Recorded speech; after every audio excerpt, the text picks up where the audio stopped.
नमस्कार मित्रों, स्वागत है एक बार फिर से आपका अपने चैनल जेवी डिवोशनल में। पिछले एपिसोड में बहुत ही भावनात्मक दृश्य दिखाया गया कि किस प्रकार से पुत्रों को अपनी मासी से मिलाते वक्त माता सीता बहुत ही खुश थी।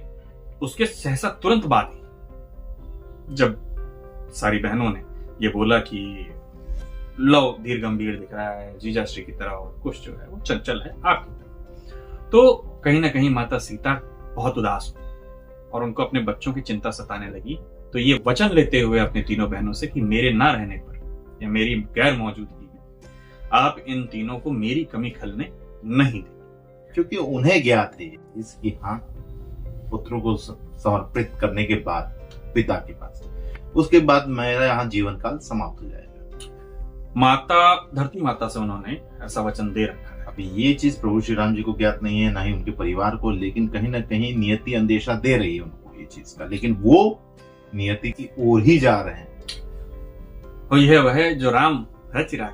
देखते हैं क्या रचा है। शुरू करते हैं एपिसोड 292 पार्ट। उन्हें विचार करना होगा।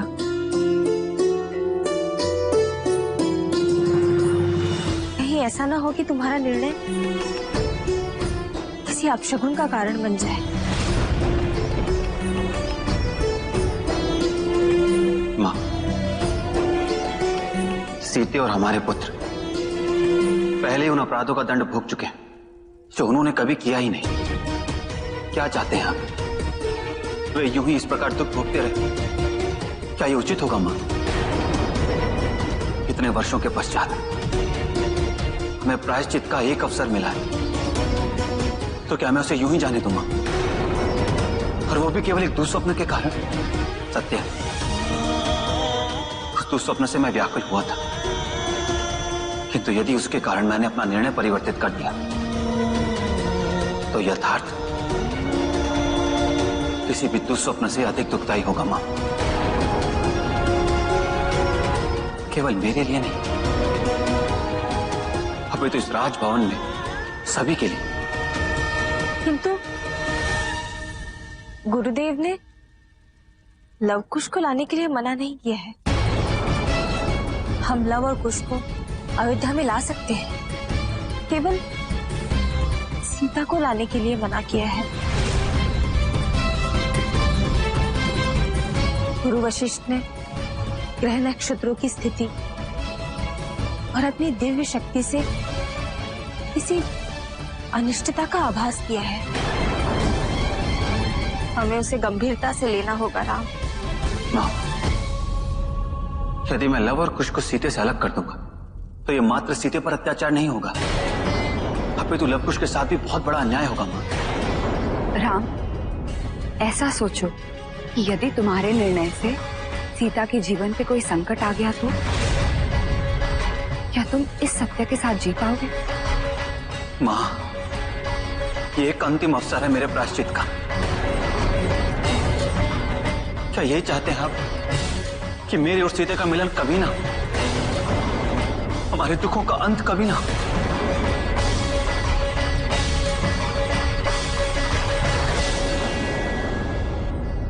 हे महादेव, ये हमारे परिवार पर कैसा संकट आ गया?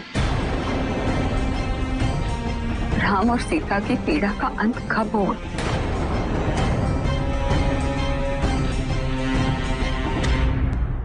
सीता दीदी के मुख से ऐसी बातें पहले कभी नहीं सुनी थी। ऐसी निराशा सीता दीदी में विश्वास नहीं होता। आप उचित कह रही हैं, किंतु स्वयं सोचिए, वो एक ऐसे अपराध का दंड भुगत रही है जो उन्होंने कभी किया ही नहीं। तो कटुता, निराशा, ये सब होना स्वाभाविक है। पर मेरी चिंता दूसरी है। उनकी बातों से एक अनासक्ति सी प्रतीत हो रही है संसार के प्रति। बड़े पिताजी कहा करते थे, आशाओं से वंचित जीवन बहुत ही अंधकारमय हो जाता है। सीता दीदी को देखकर ऐसा प्रतीत होता है जैसे उन्होंने अपने सारे स्वप्न ही त्याग दिए हो। नहीं, हम ऐसा नहीं होने देंगे। हमें सीता दीदी को इस विषाद से बाहर निकालना ही होगा। उनके जीवन के प्रति उत्साह को जागृत करना ही होगा। देखना, जीजाश्री के आते ही सब ठीक हो जाएगा। जीजाश्री के आते ही सीता दीदी फिर से जी उठेंगी।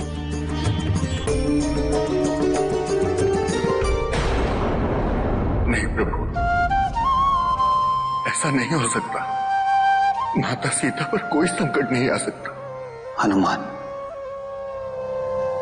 बहुत बड़े धर्म संकट में हूं मैं। गुरुदेव के कथनानुसार यदि मैं सीते को अयोध्या लाता हूं तो उन पर बहुत बड़ा संकट आ सकता है और मैं उन्हें लेने ना जाऊं ये संभव नहीं। कुछ समझ में नहीं आ रहा है क्या करूं। यदि मैं कुछ कर सकता तो आज्ञा दीजिए प्रभु। हनुमान, मेरे सामने जब भी कोई संकट आया है तुमने उस संकट को दूर किया है। तुम ही हो मेरे संकट मोचन। मुझे वचन दो हनुमान, जब मैं सीते को लेने जाऊं और वहां कोई संकट आए तो तुम उस संकट की दिशा को परिवर्तित कर दोगे। वचन दो हनुमान, तुम सीते को कोई हानि नहीं पहुंचने दोगे। नहीं प्रभु, ऐसा मत कहिए। हाथ जोड़कर मुझे लज्जित मत करिए। हनुमान तो आपकी प्रत्येक आज्ञा को अपने जीवन का लक्ष्य समझता है। आपकी सेवा के अतिरिक्त मेरा अस्तित्व ही क्या है प्रभु। मेरे रक्त की प्रत्येक बूंद आपकी सेवा के लिए तत्पर है। आप निश्चिंत रहिए। आपके और माता सीता के मिलन में कोई बाधा नहीं आएगी। ये मेरा वचन है प्रभु, चाहे कितना भी बड़ा संकट क्यों ना है। यदि धरती भी फटेगी तो मैं उसका मुख बंद कर दूंगा, पर माता सीता को कुछ नहीं होने दूंगा।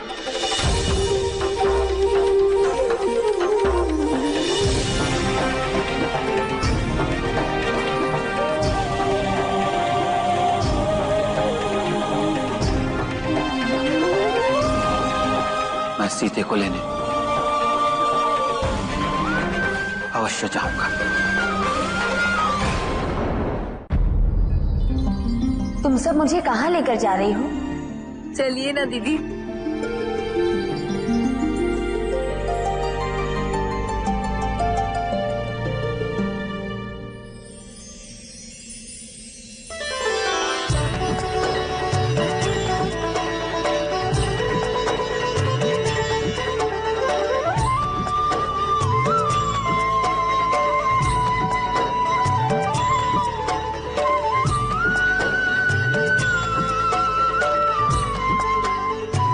ये सब क्या है?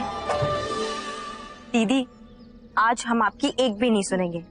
आप इस झूले पे बैठेंगी और हम आपको झुलाएंगे। चलिए।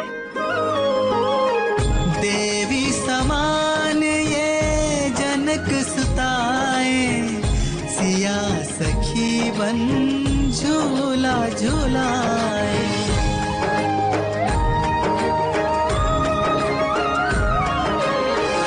आनंदित हो लगी झुलाने, मगन भई है सारी बहनें। ऐसा प्रतीत हो रहा है मानो वर्षों पश्चात मिथिला के दिन वापस आ गए। जैसे हमारा जीवन मिथिला में ठहरा हुआ है, जैसे हमारे जीवन में कभी कुछ घटित नहीं हुआ।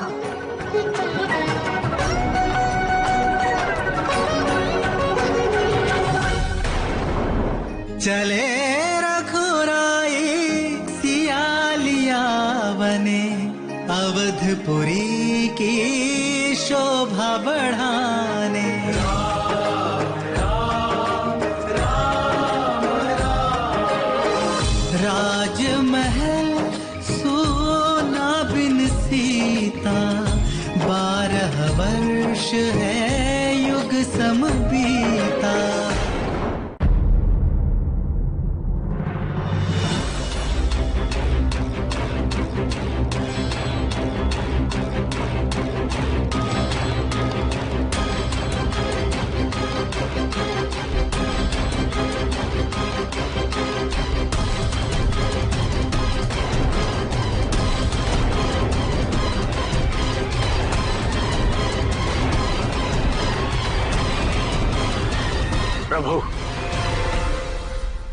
अयोध्या की सारी प्रजा आपके साथ ऋषि वाल्मीकि के आश्रम जाने को तत्पर है। नहीं, आप सबको साथ आने की कोई आवश्यकता नहीं। हम सीते को लेकर अतिशीघ्र लौटेंगे। आप लोग यही प्रतीक्षा करें। महाराज, महारानी सीता के साथ जो कुछ भी हुआ उसका प्रायश्चित यहाँ की प्रजा को करना ही चाहिए। हमसे ये अधिकार मत छीनिए राजन। हमसे ये अधिकार मत छीनिए राजन। हमसे ये अधिकार मत छीनिए। उचित है। सियावर रामचंद्र की, सियावर रामचंद्र की, सीता माता की, सीता माता की।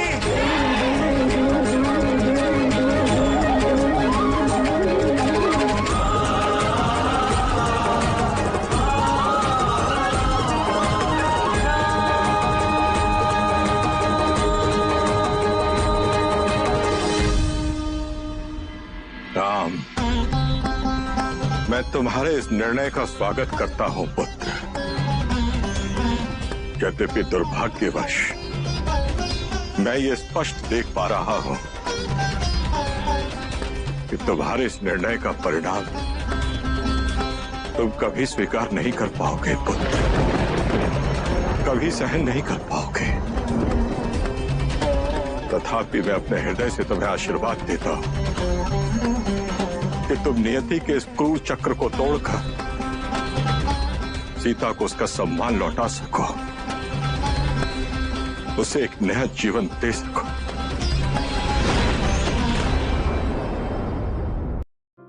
गुरुवर ने जिस प्रकार की वाणी का उपयोग किया है उसमें स्पष्ट रूप से यह दिखाई दे रहा है कि उनको पूर्ण रूप से ज्ञान है, ज्ञात है कि क्या होने वाला है।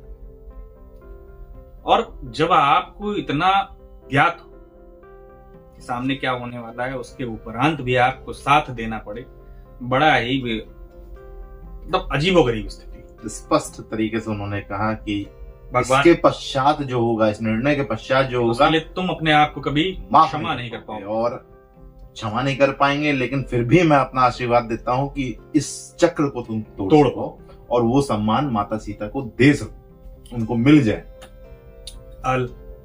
देखते हैं कि किस प्रकार से ये सारी प्रजा, राम जी, उनके पूरे परिवार माता सीता के पास जाते हैं। क्या वो मिलती हैं, नहीं मिलती हैं, क्या होगा आगे, ये सब जानने के लिए बने रहिए एपिसोड में। फिलहाल इस एपिसोड को छोड़ना होगा यहीं पे। तब तक के लिए राधे राधे।